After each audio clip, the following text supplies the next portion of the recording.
eu acho que falta essa comunicação interna e externa.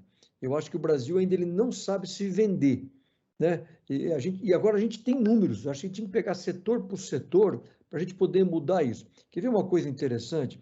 Vamos pegar o suco de laranja, que é um produto bem típico aí do brasileiro. Eu tenho certeza que a maioria dos brasileiros também não sabe disso.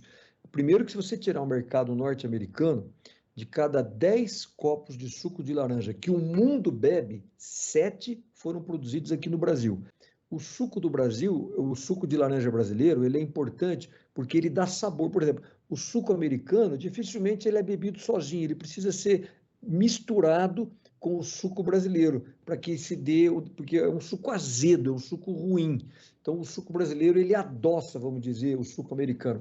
Mas veja, de cada, para você ter mais ou menos uma noção, para cada 2,8 hectares que você tem de laranja plantada aqui no Brasil, você tem 1 hectare em vegetação preservada dentro dessas fazendas.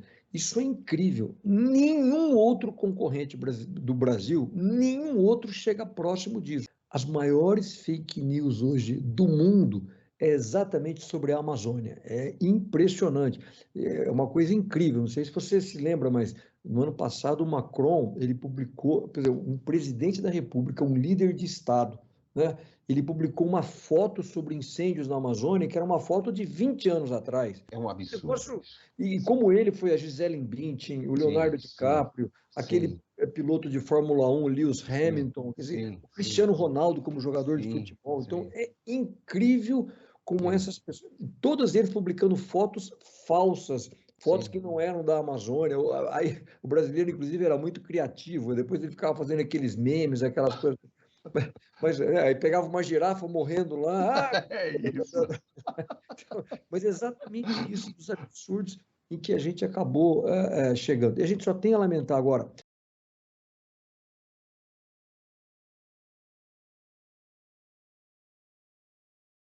Ministro, a gente estava pensando também o seguinte, né? Nós estávamos dizendo que a comunicação dentro e fora do governo não funciona direito.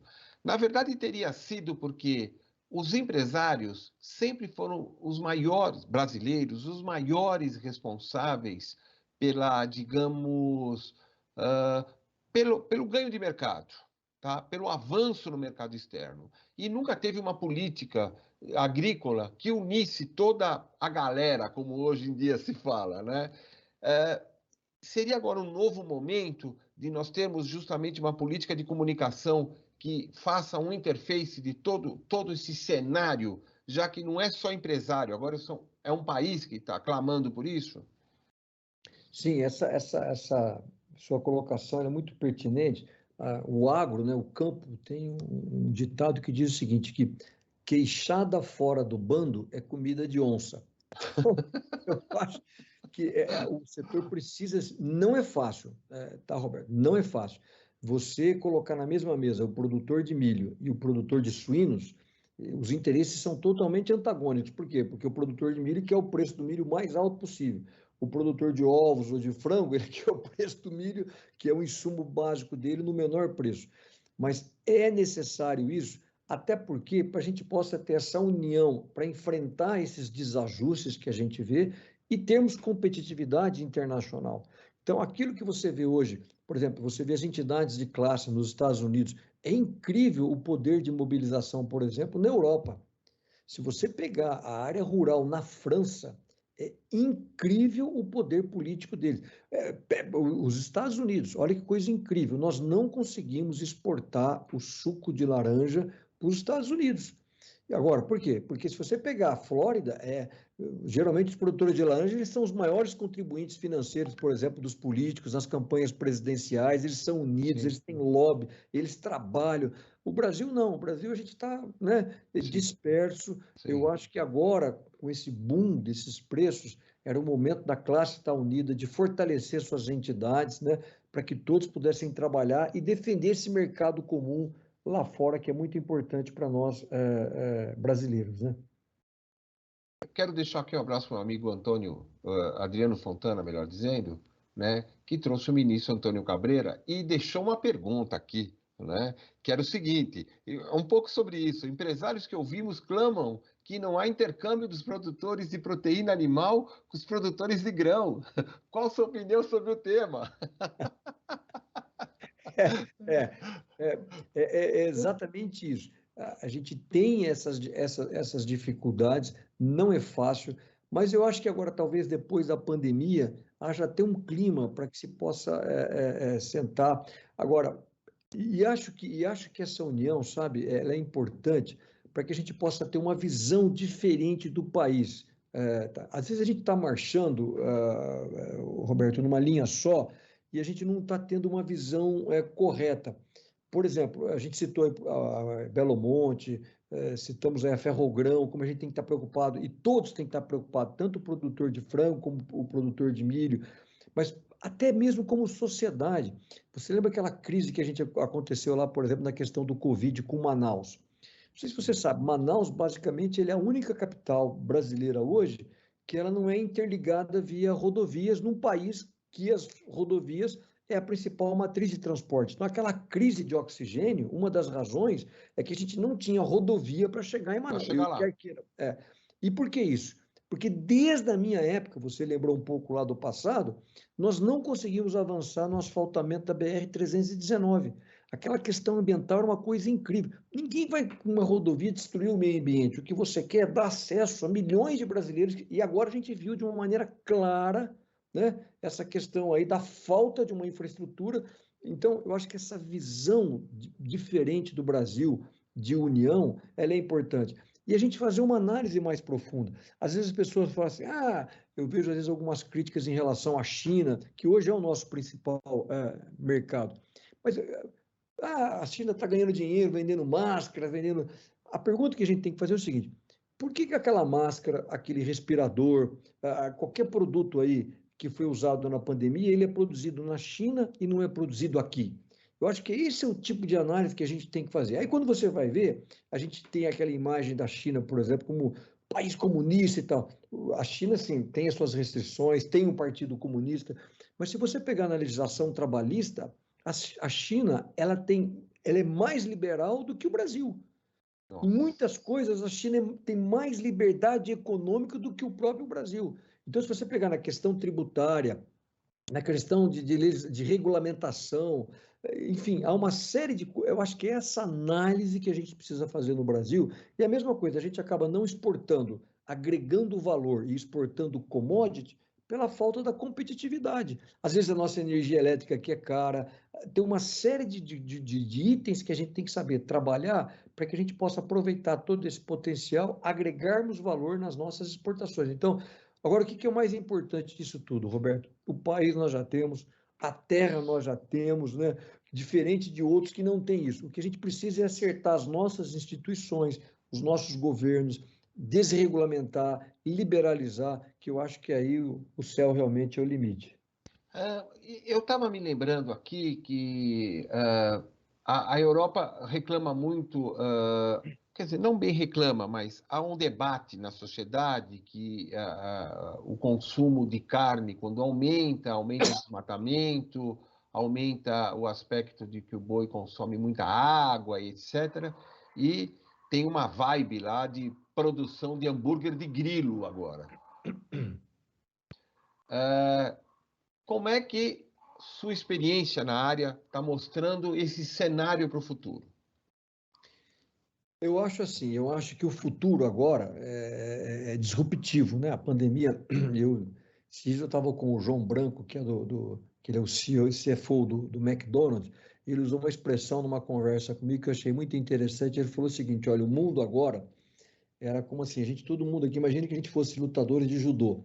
Então a gente acordava de manhã, vestia o kimono, chegava lá e você tinha o tatame. Então você sabia como lutar, não sei o quê. E de repente você dormiu, acordou, colocou o kimono, a hora que você chegou lá, não tem mais o tatame, é um granito ensaboado. Então, você vai ter que se adaptar a essas novas regras. Então, tudo eu acredito que vai ser uma oportunidade para se mudar. Isso não é novo, né? Muitos países já utilizam isso já há muitos anos, como o caso da China. Você tem aí praticamente 2.000 espécies já catalogadas em que você pode utilizar ele como alimentos. Aqui os índios brasileiros, eles usam em torno de 40 espécies de insetos na sua alimentação. Então, eu acho que vai ter mais um nicho, né? Aqueles que... Há controvérsias, inclusive, sobre isso. Eu achei interessante, Roberto, que eu estava lendo um artigo esses dias, por exemplo, que fala que mesmo que alguns insetos eles tenham um alto teor de proteína, não há uma absorção no trato digestivo humano de grande parte dessas proteínas, até porque há uma cadeia natural de predadores, e não é o caso do homem e um inseto. Então, há alguns estudos nesse sentido, dizendo da ineficiência alimentar do uso do inseto. Há uma burocracia tremenda também, por exemplo, se você quiser usar os insetos na alimentação de um outro animal, que poderia também ser uma outra perspectiva, que por incrível que pareça, a burocracia ela fala que um animal não pode alimentar outro animal. Então, você tem aí um certo empecilho. Mas eu acho que vai ter o seu nicho. Como os orgânicos, eu acho isso normal. Agora, se você me disser que isso vai abalar de uma maneira geral, não. Nos próximos 50 anos, eu acredito que não. Até porque, se você pensar, por exemplo, na situação hoje de um asiático ou de um africano, ele está fazendo o inverso, porque com essa melhoria de renda que se aconteceu nos últimos anos, ele está mudando a sua dieta alimentar, então ele está melhorando, ele está enriquecendo ela em calorias e proteínas, então aí a carne e outras proteínas. Ele está descobrindo que a picanha é gostosa, né? Ai, como? E vamos falar a verdade, não tem nada. Eu não sei se você já experimentou o hambúrguer, o falso, né? O Sim. artificial aí, né? Ainda não. Tem lá o Beyond Meat, o É. Impossible Food, aquelas coisas. Não tem jeito. A estrutura da carne, ela é complexa. Ela não pode ser imitada. Vai ter o seu mercado. Aliás, é uma coisa interessante. Eu quero comer hambúrguer de carne de soja. Eu já assisti isso na minha época, que foi o leite de soja. Você lembra? Sim, sim, Agora vai acabar com a leiteria. sim. Não, e acabou não avançando, porque não tem. Agora, vai ter o seu mercado? Vai. E se você não quiser comer a carne bovina, não pode comer de soja, porque nós também plantamos soja. Então, nós vamos fazer a soja que vai fazer aquela carne também. Não vai ter problema. Ministro, me diz uma coisa. A agricultura familiar no Brasil responde muito fortemente na produção de feijão, de mandioca, de algumas culturas, né? E me parece que esse grupo de produtores nunca tiveram um apoio adequado para fontes de financiamento, e me parece que agora a Caixa Econômica está se mexendo nesse cenário, né? Eh, Haverá também um ganho de eficiência e provável redução de custo por a produção mais consistente? Como é que você está enxergando esse cenário? Sim, eu vejo uma melhoria para eles, principalmente o Pronaf, né? Eles agora estão tendo acesso a uma linha de crédito com juros mais baratos, e acho que eles precisam disso.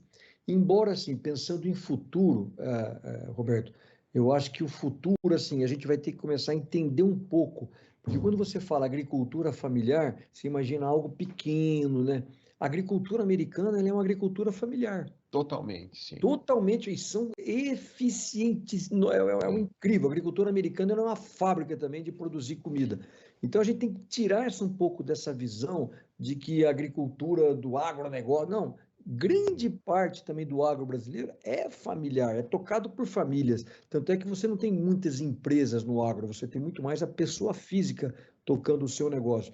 Mas o que eu acho que é principal, Roberto, é que a gente não vai ter que mais definir pequeno, médio e grandes produtores. O que a gente vai ter que definir são aqueles que usam tecnologia e aqueles que não usam tecnologia, independente do seu tamanho. Então, esses pequenos, eles realmente precisam agora desse suporte para que eles possam ter acesso a essa tecnologia. E em muitos casos, Roberto, foi uma pena que isso não passou, o governo tinha mandado uma medida provisória, que era uma regularização fundiária. A sociedade não compreendeu muito isso, achou que era a MP da grilagem. Como é que alguém vai grilar terra com tamanho de 10, 15 hectares? E aquela medida provisória ia ajudar principalmente os pequenos, porque você tem quase 2 milhões de imóveis, de pequenos imóveis rurais no Brasil que ainda não têm uma titulação. Então é incrível, porque você está marginalizando aquele pequeno. Por quê? porque o médio, grande, ele já tem a escritura, ele tem o título de propriedade, com isso ele tem acesso ao mercado financeiro, isso que a gente estava comentando, esses instrumentos modernos de crédito, enquanto ele que não tem nada, ele está marginalizado, ele está fora, ele não tem acesso. Então, essa medida provisória era um resgate da cidadania, dar o direito de posse para aquelas pessoas. Eu acho que esse é um dos grandes momentos, um dos grandes movimentos que a gente precisava fazer no Brasil para ajudar esses pequenos, era dar um título de propriedade para que eles pudessem, com isso, serem donos, né? Donos do seu destino, dono do seu pedaço de terra. Inclusive, eu vi uma pesquisa mostrando que a agricultura familiar brasileira, nós temos a utilização percentualmente maior do que a norte-americana com os APPs. Ou seja, tem uma nova geração chegando, né? Outras gerações que estão assumindo o trabalho do papai, do vovô lá atrás, né? E agora, isso é perceptível também na sua percepção mostra isso? Sim, sim. Aliás, eu acho assim, talvez o Brasil, dessas grandes potências agrícolas do mundo, por que que eu falo da década brasileira, que eu estava comentando no início?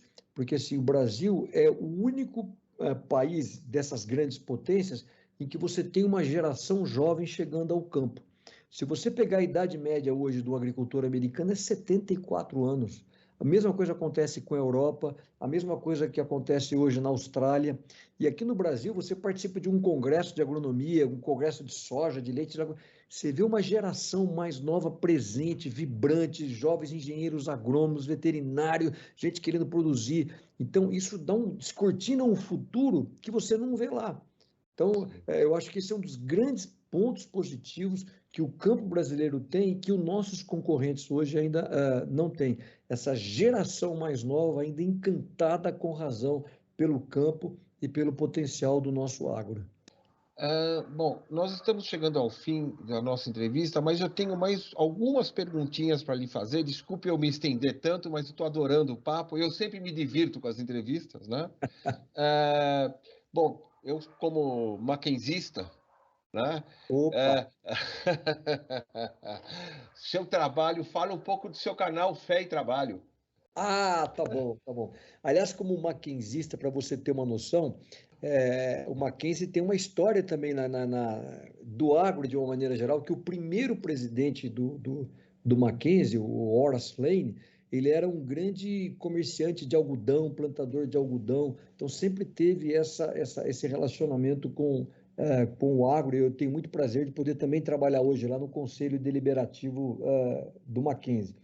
Mas a gente criou um site, Roberto, que se chama Fé e Trabalho, e esse site ele trabalha muito com isso, um pouco com o Brasil. Fé, porque a gente às vezes acha que fé não é importante, e ela é importante. A pandemia mostrou isso, né? Porque no final do dia, o que que é fé? Fé é valorizar a família, você ter alguns valores, o que que vem depois, qual é a questão da morte, mas principalmente a questão do trabalho, né? Essa questão aí de o que que eu tenho que fazer para o Brasil ser um país melhor, para mim poder dar uma maior contribuição. Então, fé e trabalho, ele vem muito nisso, valorizando essa liberdade econômica, porque assim, eu acho que o mundo, Roberto, ele está se dividindo, e não que o governo não seja importante, mas eu acho que a gente vai ter assim, aquelas pessoas que continuamente só acreditam no governo e acham que o governo tem que resolver tudo, e aqueles que falam o seguinte, não, ó, eu acho que o governo ele tem um limite, e o resto depende da gente. É aquela história, o Brasil muda não quando o governo mudar, mas quando o brasileiro mudar, quando ele tiver essas visões diferentes desse país que ele tem que fazer, que ele tem que ter essa responsabilidade, essa participação. Então, depois aí, se você quiser entrar lá no trabalhefé.com.br, tem lá o Instagram também, Fé e Trabalhos. Seja muito bem-vindo, participe lá e se Faremos junte com as isso. nossas ideias. Aliás, uma coisa interessante, hoje o Fé e Trabalho publicou uma postagem, porque hoje é o aniversário da Margaret Thatcher. E uma coisa interessante, quando ela visitou o Brasil, várias pessoas faziam diversas perguntas para ela, e naquela época se falava do que era essencial e não era essencial, não sei o quê, da presença ou não do governo em certas áreas da economia. E ela deu uma frase que, para mim, é típica para o Brasil, porque nós somos um dos maiores produtores de comida. E ela disse o seguinte: olha, não existe nada mais essencial do que a comida, mas isto não é razão para o Estado plantar batatas. Então, É exatamente isso, que a gente acha que é essencial, o governo tem que ir lá, o governo tem que fazer. Não, o governo tem que cuidar da segurança, que é o que faz. É aquilo, o Brasil, a gente tem um Estado de mais e um Estado de menos, né, em muitas áreas. Bom, as frases da Thatcher, né, dela e do Reagan, né, as frases liberais de ambos, assim, é um livro de anedotas impressionante. Minha filha mora na Inglaterra há 20 anos e ela viu o funeral da Thatcher, né? Puxa, E a emoção dela, ela falou, ela desceu do prédio, né, para ver o cortejo passar e o respeito que a nação tem pela Dama de Ferro, né? Quer dizer, isso já deixa, né, muito claro. Eu queria até aproveitar e mandar um abraço para o professor Carlos Facchina, que foi diretor na minha época do Mackenzie, um professor brilhante de história do pensamento econômico, que eu troco uns zaps de vez em quando com ele, e adoro e tenho saudades das aulas e do Mackenzie, daquele prédio maravilhoso, né, na Rua Maria Antônia, né, isso. que é uma coisa, a gente respira lá um ar diferente lá dentro, né? Isso é É. muito bacana. Ministro, para nós encerrarmos, né? eh, como é que o senhor está enxergando a partir de agora, né? Supondo que a gente consiga ter a manutenção da visão agrícola que o governo atual está implementando em convergência com o ministro da Infraestrutura, o senhor acha que em outros 4 anos a gente conseguiria crescer quanto no mercado? Se é que dá para dar um chute nisso, em termos de exportação de grãos, quantos por cento, digamos assim, de carne nesse cenário? Roberto, assim, eu acho que se continuar da maneira como está, e nesse ponto, eu acho que algumas coisas o governo deixou a desejar, mas o que é mais importante, a gente tem que reconhecer os méritos, né? Por exemplo, a segurança jurídica que a gente teve no campo, você diminuiu as invasões de terra, a diminuição da intervenção do governo na economia, dando mais liberdade para o setor empresarial de uma maneira geral, isso é uma coisa muito boa. Se continuar com isso, o ministro Tarcísio tem feito uma excelente, ele tem uma visão diferenciada, isso pode ajudar o principal ponto fraco do agro, que é a questão da infraestrutura. Eu não vejo dificuldade nenhuma em o Brasil, nesses próximos anos, aí, crescer 4% ao ano, que é um dado assim incrível. Não vejo dificuldade nenhuma. E no caso estou falando da economia de uma maneira geral. E Sim. no caso do agro, eu não vejo dificuldade nenhuma aí, 8, 10% ao ano é coisa simples da gente poder ir adiante. Isso respeitando regras ambientais, Sim, ninguém sim. desmatando nada, não se trata disso, mas apenas dessa eficiência. Ou seja, dos nossos 25% na participação do PIB, é capaz de crescer e avançar sobre a importância do agro no PIB, então. Ah, sim. E vou insistir, a gente não tem que ter medo disso, não tem que ter vergonha disso. Eu acho que a gente tem que se apropriar da nossa natural vocação. Se a nossa vocação é o agro, vamos aproveitar isso como qualquer um aproveita as suas vocações, né? Então, se o Brasil tem essa vocação, vamos aproveitar e vamos exercer essa vocação mundo afora. Agora eu prometo que é a última, tá? Nós temos, o Brasil tem desenvolvido ferramentas para valorizar a árvore em pé mais do que deitada, né? Mostrar para os europeus que se temos que ser o tal pulmão do mundo, apesar que o oceano é mais importante do que, mas isso é um assunto para outra jornada, né? E agora existem os blockchains e esse cenário, né? Estamos avançando na velocidade correta, nosso papel nos organismos internacionais com relação a isso? Qual é a sua impressão pessoal sobre isso? Estamos avançando, sim, estamos melhorando. Eu acho que agora, em algum momento, o Brasil tem que ser um pouco mais ativo nessas mesas de negociações e, por exemplo, a questão do crédito de carbono. Eu acho que chegou o momento da gente colocar isso à mesa junto com esses países e cobrarem efetivamente que isso avance, porque, veja, por exemplo, hoje eu vi um estudo, achei muito interessante, um ano aqui de crédito ambiental que o Brasil tem é 15 anos em termos de emissão de carbono de toda a produção industrial norte-americana. Algum momento você tem que contrabalancear isso. Então, em algum momento a gente tem que negociar. Eu acho que esse passo seguinte, porque eu diria que o Brasil ainda está jogando na defensiva, ele está lá na defesa, só levando. Agora, eu acho que a gente tem que começar a partir no bom sentido para o ataque, passar para o campo do adversário e marcarmos os nossos gols, e irmos adiante, até porque o país nós já temos, os números nós já temos.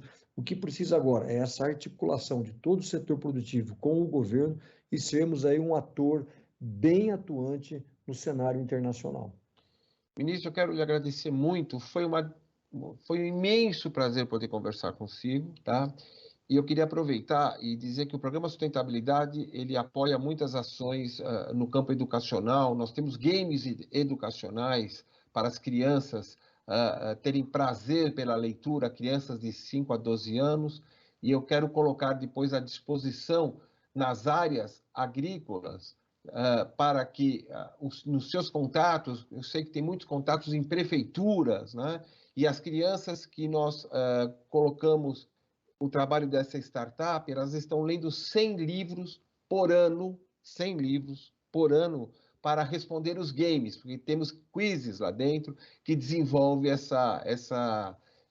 o prazer pela leitura. Então, conhecer mais o Monteiro Lobato, a Emília, o Maurício de Souza, todo o trabalho magistral da literatura brasileira. E eu quero depois entrar em contato com a sua assessoria e colocar assinaturas gratuitas para os municípios que se interessarem para investirmos na educação do Brasil, para que sejamos, de fato, o país do presente e não mais o futuro. Bacana, Roberto. Pão e livro. Essa é a solução do Brasil. Muito obrigado, viu? Será um prazer. Tá. Bom, o programa Sustentabilidade encerra aqui esta aula, né, de ponta a ponta sobre o cenário da agricultura do Brasil e no mundo. E na semana que vem teremos uma nova posição sobre tudo aquilo que está rolando aí perto da porta da sua empresa, na porta da sua casa, para que nós possamos construir um mundo melhor. Até breve.